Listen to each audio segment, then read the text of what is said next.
Why are they so disruptive and loud? They can't do anything on their own.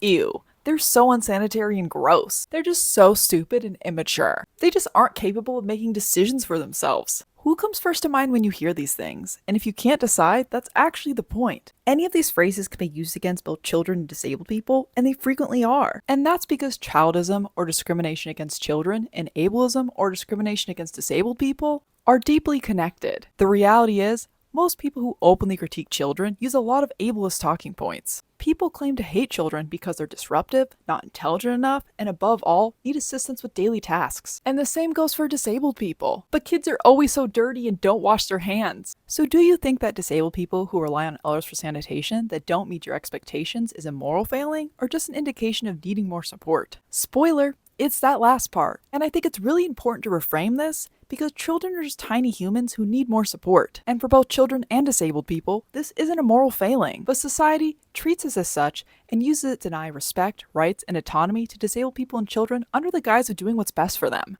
And it's why both are so vulnerable to abuse. It's no surprise that disabled people are compared to children because once you infantilize us, they can justify denying us all rights and autonomy. And that's because children are one of the most oppressed groups in the world. And it's even scary to me how fetishizing disabled people has become more commonplace with things like, I just want a nice autistic girlfriend who's so innocent and pure, and how this plays into the sexualization of traits deemed childish. Gross, right? The fetishization of so much disabled people is unfortunately rooted in comparing them to children. That's the appeal.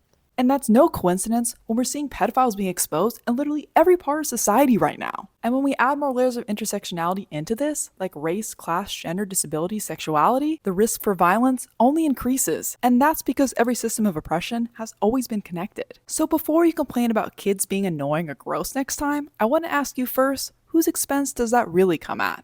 Bye, friends.